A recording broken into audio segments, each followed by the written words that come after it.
எப்புட்றா எப்புட்றா தாங்கிக்கிட்ட? நீ பாட்டுக்க வீட்டுல பேசாம தானடா படுத்து கிடந்த. வாழ்க்கையை இருண்டு போயிருக்கு மேடம். நொந்து நூலாயி செத்து சுண்ணாம்பா இருப்பேடா. கேட்ட எனக்கு கண்ணு கலங்குதுடா. உன் கண்ணுல ஒரு சொட்டு தண்ணி காணாமேடா. அழுது அழுது எல்லாம் வத்தி போச்சா? Meanwhile.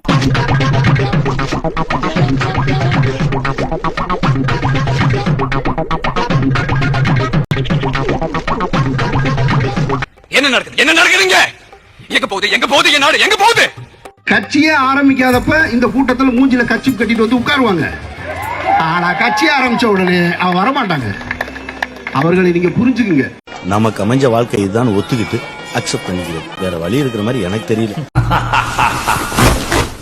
200 கோடி சம்பளத்தை விட்டுட்டு நாட்டுக்கு சேவை செய்ய வந்தா மக்களுக்கு சந்தோஷம். அதனால எனக்கு என்ன சந்தோஷம்? அண்ணன், என் உச்சந்தலையில இருந்து உள்ளங்கால் வரைக்கும் ஓடுற நரம்புகள் கொடுக்கிற சந்தோஷத்தை நான் மட்டுமே அனுபவிக்கணும்.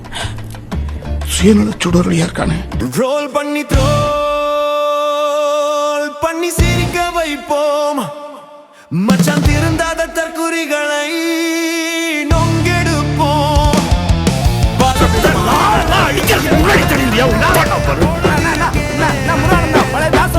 பஞ்சாயத்தை துவங்குறதுக்கு வந்திருக்கேன். ரோல் அரக்கன் நான், ரோல் அரக்கன். ரோல் அரக்கன் நான், ரோல் அரக்கன். என்ன மாமா ஸ்டார்ட் பண்ணலாமா?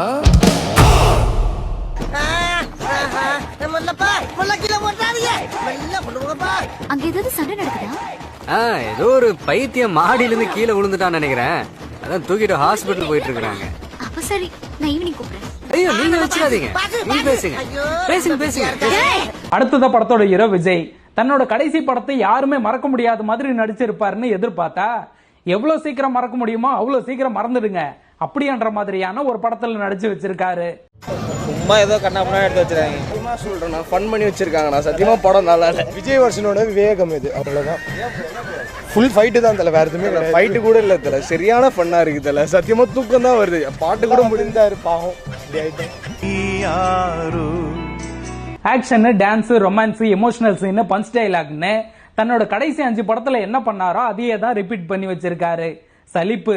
விஜயோட சினிமா வாழ்க்கை இப்படி முடியும்னு நினைச்சு கூட பார்க்கல. பின்னாடி வருவாங்க, கேட்டு தெரிஞ்சுக்கோங்க. படம் முடியறதுக்கு முன்னாடி ஓடி வந்துட்டோம் பாருங்க. பாட்டு இன்னும் ஓடிட்டு தான் இருக்கு, முடியல. தளபதி தான் ப்ரோ நல்லா இருக்காரு. படம் ஒண்ணும் இல்ல ப்ரோ.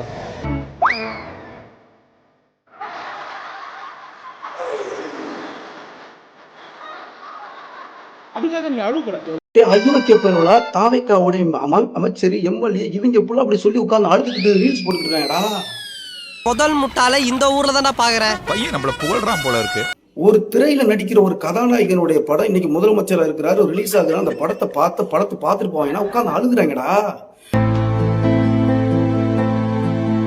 நான் இட்டால் அது நடந்து விட்டால் இங்கு ஏழைகள் வேதனை படமாட்டார். ஒன்னே ஒன்று மட்டும் விஜய் ரசிகர்களை கேட்டுக்கிறேன். இந்த படம் பார்த்துட்டு வெளியே வரும்போது மனசாட்சியோடு சொல்லுங்க, இந்த படம் நல்லா இருந்துச்சான்னு சொல்லிட்டு தயவு செய்து கேட்கறேன். நீங்க நல்லா இருந்துச்சுன்னு நீங்க சொன்னீங்கன்னா, ஏன்னா மக்கள் ஆல்ரெடி பார்த்தாச்சு, காரி துப்பிடுவாங்க. அதனால யோசிச்சு சொன்ன எதா இருந்தாலும். கேசரி மொக்க படம், கேசரியா மொக்க படம். அப்ப இதை நீங்க வச்சுக்கிறாது என்ன மாதிரி இது என்ன இது அநியாயமாகுது. தாவேக்காவுடைய அன்னைக்கு தலைவராக இருந்த விஜய் வந்து கரூர் வரும்போது 41 பேர் கொடூரமா கொல்லப்பட்டாங்கடா. நசுக்கி பிதுங்கி செத்து போனாங்கடா, பச்சிரம் குழந்தைகள் உட்பட. எந்த தாவேக்காவுடைய பொறுப்புல இருக்கக்கூடிய நிர்மல்குமாரோ, புசி ஆனந்தோ, அமைச்சர்களோ இப்ப இருக்கக்கூடிய எவனாவது உட்கார்ந்து அழுதாங்கடா.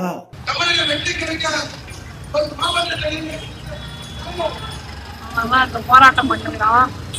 தாயோடைய என்ன பண்றான்?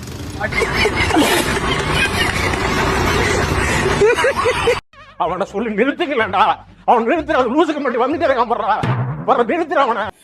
அந்த நேரத்துல திமுக கவர்மெண்ட்ல இருக்கக்கூடிய அன்பில் மகேஷ் பொய்யாமொழி, செந்தில் பாலாஜி வந்து உட்கார்ந்து வந்து அழுத மாதிரி ஒரு வீடியோ போட்டது போல ட்ரோல் பண்ணி விட்டாங்கடா. நடிக்கிறாங்கன்னு சொல்லி, அப்ப நடிக்கிறாங்கன்னு சொல்லி ட்ரோல் பண்ணி விட்டோமாங்க. இன்னைக்கு என்னடா உன் ஆத்தா சாவலடா, உன் அப்பன் சாவலடா, உன் அக்கா தங்கச்சி சாவலடா, இந்த இனத்துக்காக மக்களுக்காக விடுதலை போராடி சென்ற மாபெரும் தலைவர்கள் சாவலடா. ஒரு நடிகன் நடிச்ச படத்தை பார்த்துட்டு அமைச்சருக்குள்ள வாழ்றாங்கடா. தரங்கட்ட கூட்டமா, தற்கொலை கூட்டமா. இந்த தற்கொலை கூட்டத்துக்கு நடுவுல அமைச்சர்கள் எல்லாமே திரை மோகத்துல இருந்தா வெக்கக்கேடா இருக்கு, வேதனையா இருக்கு, அவமானமா இருக்கு. இது நாடா? நாளை நாட்டுல வாழ்றது என்னன்னு புரியல. தயவு செய்து எங்கேயா கொண்டு போய் நான் விட்டுருங்க. இவங்க என்னால வாழ முடியல. தமிழனா பிறந்து சாபத்தான் தோணுது. இல்லைன்னா இவங்க நான் இதான் பண்ணாலும் பண்ணி போடுவோம்னு எனக்கு தோணுது.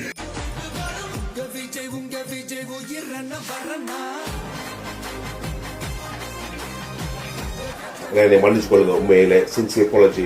சரியா?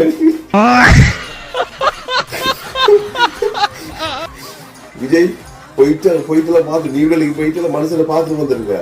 பார்த்துட்டு ஒரு எக்ஸ்ட்ரா கையையும் கொடுத்து வந்துருக்க. ஐயோ, இதெல்லாம் சீரியஸான விஷயம், சிரிக்க கூடாது. ஆனா இப்படிதான் செய்யாங்க. இப்படி செஞ்ச மனுஷன் என்ன செய்யறது? அது மனுஷனுக்கு எக்ஸ்ட்ரா கையை கொடுத்து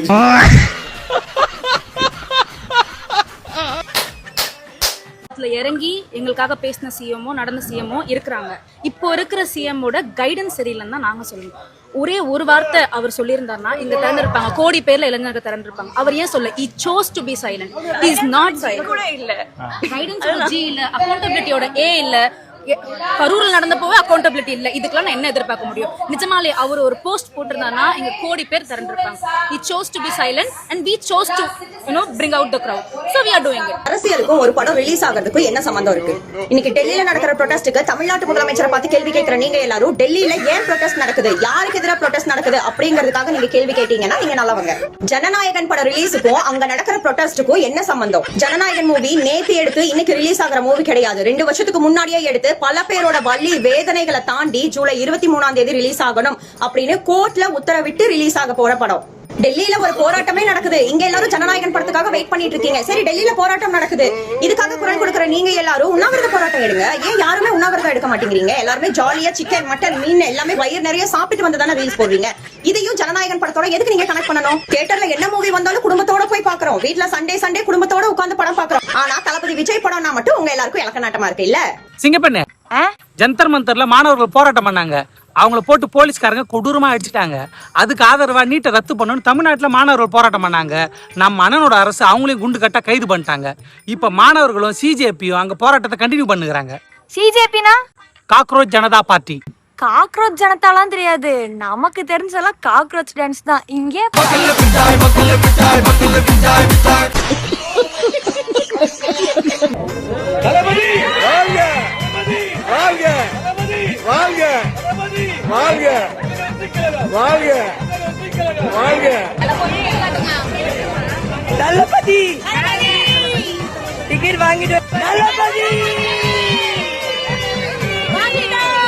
ஜந்தர் மந்தர்ல மாணவர்கள் போராட்டம் பண்றப்ப காவல்துறை கொடூரமா மாணவர்களை தாக்குனாங்க.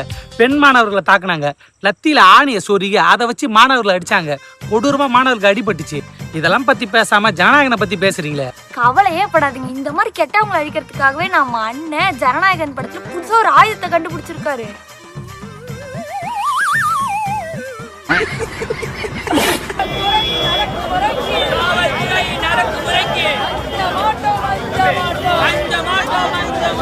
விஜய் அங்கிள் இது பார்க்க மாட்டாரா? அவர் படம் ரிலீஸ் ஆகுமா?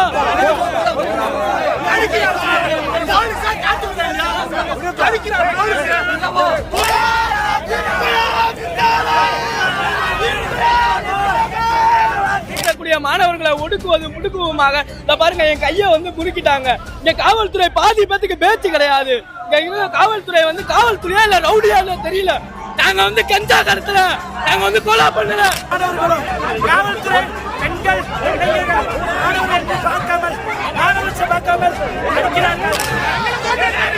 வீடியோ எல்லாம் பாக்குறீங்களா இல்லையா?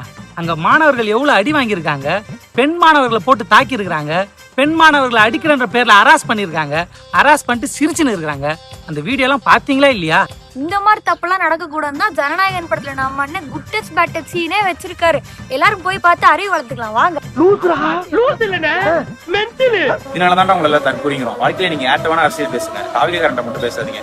பிகாஸ் பேசி ஜெயிக்க முடியாதுன்றனால கிடையாது, நீங்க பேசுற அரசியல் அவங்க புரியாது. Waste of time. என்ன ஜனநாயகன் படம் சினிமா ஹீரோ படத்துல வில்லனா நடிச்ச பிரகாஷ் ராஜ் தான் உண்மையான ஹீரோ.